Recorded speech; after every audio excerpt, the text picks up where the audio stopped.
everybody, back again.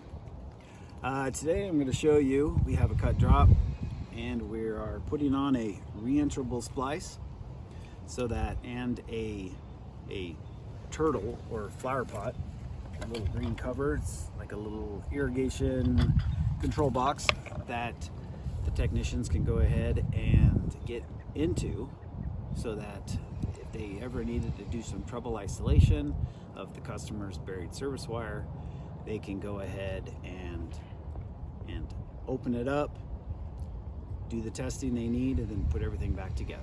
So how we're going to go ahead and put this Ranger splice. What comes on the Ranger splice is you have a protective seal that it's all full of jelly. That's inside of this.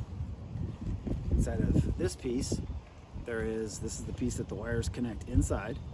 Here's where the ground or the sheath connects to. And then there's two little clips. When the size of the cable that you have is smaller, you'll go ahead and insert these clips inside of right here. That little hole right there lines up with that hole in there, and this slot lines up with the slot on the front. Because on this, there's little screw threads that will screw inside and tighten up, and it'll be protected against all of the weather. So what we're going to do is, I took a 3-pair, and since this is an older 2-pair drop that we're connecting to going to the house, I'm going to go ahead and connect 2 of the 3 pairs that are in here. So I cut off the white and green, just because we're not going to be using them at this time. So what I'm going to do, I'm going to take my can wrench out. I'm going to open this up so it's nice and loose, so I can be able to get my drop in here. My drop is going to go through here, and this right here is going to connect the turn plate on both sides. And then with this one, I'll put it through, and now the drop is connected. I can go ahead and tighten those grounds. All right. Now, later on, if someone were to locate the drop, they would locate the drop, or if they had to do a resist default locate to find out where it's broken at, they can go ahead, and this turn plate is the ground. It's going to go all the way through, and everything should be connected up nicely.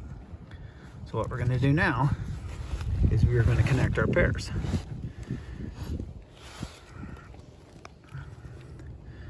These 2 right here, we will go ahead and grab our Scotch locks again.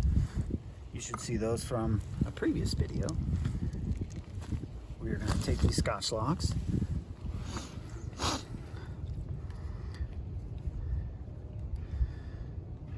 and the associated pairs. We are going to put these through, all the way through, till we can see them inside the back of the Scotch lock, and grip it down so the front part is totally flush and it's connected on both sides of that inside piece. And we will do that again on all of the other pairs that we are going to connect. Crimp that on all the way flush, and we will move those out of the way for now while we connect the other 2.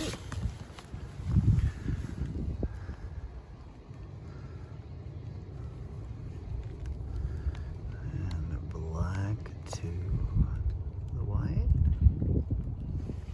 crimp that on, and then now orange to the yellow. Typically, you would have the same size cable and the same colors, so you would be going ahead and connecting color per color.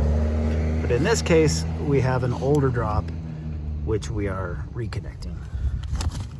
So right now, we'll go ahead and take these up. Here's a little relief we're going to put all these through that little relief so that when we squeeze this thing down, these don't all slide down to the bottom. So right now we have everything in there.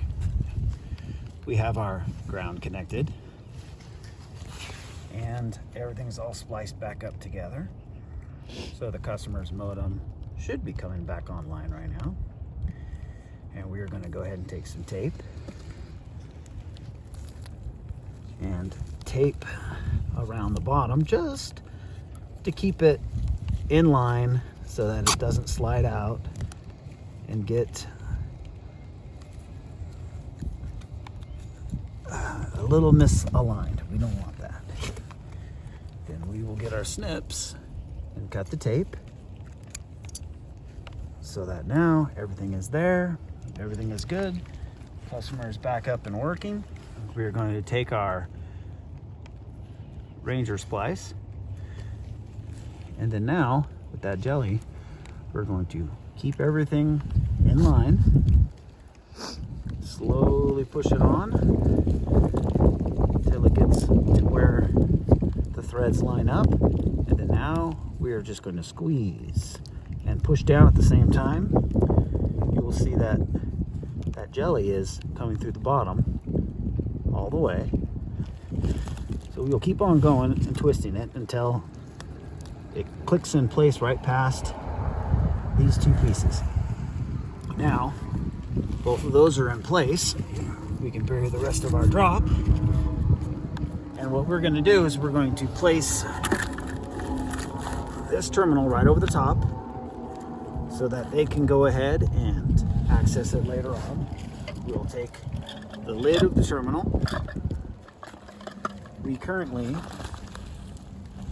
have removed the screw that goes through that locks it in place. So what we're going to do is we're going to take these little side tabs and line them up with that hole. And then turn this in place, and then now we can put our screw back in place. Go ahead and tighten it.